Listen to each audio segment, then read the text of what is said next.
जय हिंद, जय भारत। कलयुग के लोगों, आज मैं आपको कोरोना का समाज पर और दुनिया पर क्या इफेक्ट हुआ है इसके बारे में बताने जा रहा हूँ।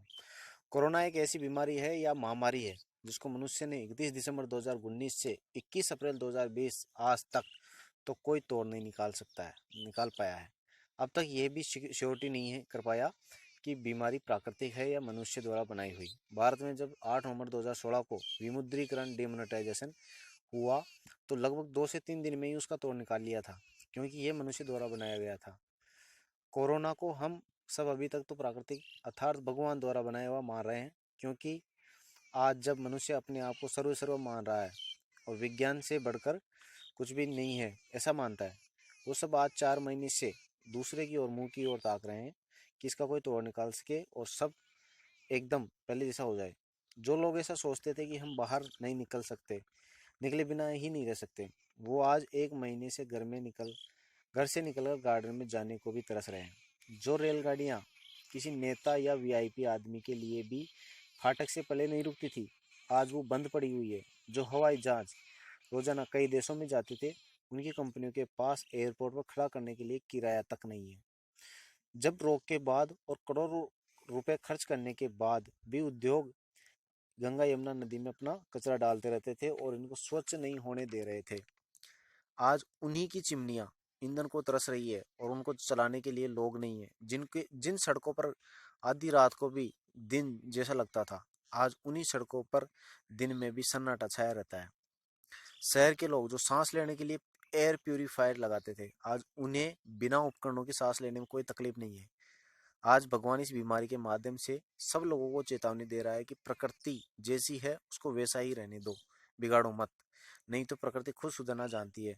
जिस प्रकार नदी में बहता हुआ पानी अपने आप स्वच्छ हो जाता है और ज्यादा ही अतिक्रमण करने पर उत्तराखंड जैसी त्रसदी आ जाती है, इसे इसी प्रकार के निर्णय लेने पड़ते हैं। आज के समय जो धार्मिक और प्रकृति प्रेमी लोग हैं, वो प्रकृति को बचाने में लगे हुए हैं। जो बड़े लोग हैं जिन्होंने अथाह धन कमा लिया है और उनके ये समझ में आ गया है कि केवल धन ही सब कुछ नहीं है, वे इस लॉकडाउन में और सारे संसार की वर्तमान स्थिति से समझ गए हैं कि जो धर्म पुण्य करेंगे वही साथ जाएगा और मानवता ही सबसे बड़ा धर्म है।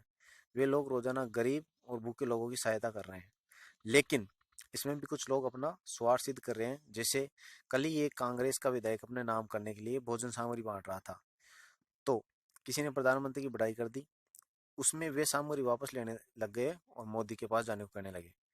बिहार में कुछ शरारती तत्वों ने भोजन सामग्री न होने का ट्वीट कर दिया, जिसे भोजन सामग्री लेकर जाने पर वहां पता चला कि चारों तरफ शराब की बोतलें बिखरी हुई है और नशे में उन्होंने ऐसा कर दिया।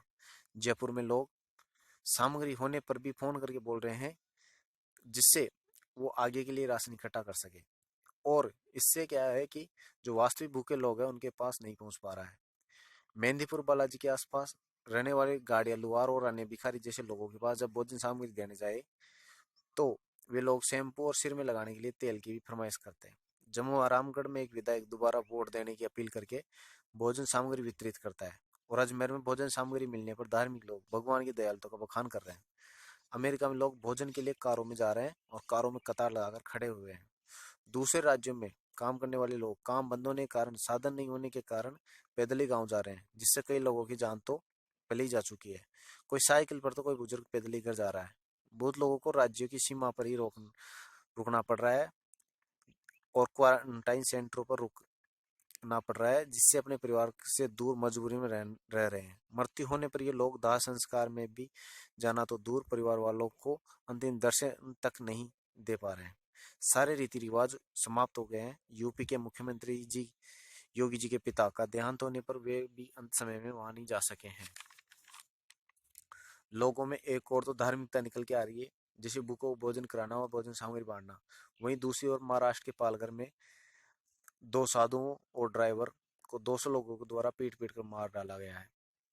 गुजरात के अहमदाबाद और मुंबई में बांद्रा स्टेशन पर हजारों लोग घर जाने के लिए इकट्ठे हो गए कि कैसे भी करके हमें घर जाने दो, हम अपने घर जाकर ही मरना चाहते हैं। अमेरिका में अब तक 40,000 से ज्यादा लोग मर चुके हैं। इटली में सामूहिक कब्रें खोदकर लोगों को दफनाया जा रहा है। कच्चे तेल का मूल्य 300% कम हो गया है, क्योंकि उनकी स्टोरेज कैपेसिटी खत्म हो रही है। कोई भी व्यक्ति आपस में हाथ नहीं मिला रहे हैं और रमजान का महीना होने पर भी गले नहीं मिल रहे हैं। आज इस कोरोना बीमारी ने यह कर दिया है कि जो बिना कोई युद्ध लड़े, सारे हथियार जगह की जगह पड़े हुए हैं, लेकिन पूरा संसार बिना युद्ध लड़े ही 10 साल पीछे हो गया है। पूरी अर्थव्यवस्था खराब हो गई है, और ताज्जुब की बात यह है कि अब तक इसका कोई तोड़ नहीं मिला है, क्योंकि ये युद्ध प्रकृति के साथ है और मनुष्य प्रकृति से नहीं जी सकता, बल्कि प्रकृति के अनुसार ही चलना पड़ेगा, नहीं कि प्रकृति को अपने अनुसार बदल देगा। अभी भी समय है कि मनुष्य कारखानों से पर्यावरण और नदियों को प्रदूषित नहीं करे, वाहनों का उपयोग कम करे, कोयला और अन्य साधनों का दोहन कम करे, और अत्यधिक पेड़ लगाए, शाकाहारी को बढ़ावा दे और जानवरों को मार कर नहीं खाए। इससे संभावना है कि स्थिति में कुछ सुधार हो सके। कलयुग के बाबा जी का यही सुझाव है कि इन चीजों को ध्यान रखें, और मेरी ईश्वर से यही प्रार्थना है। धन्यवाद।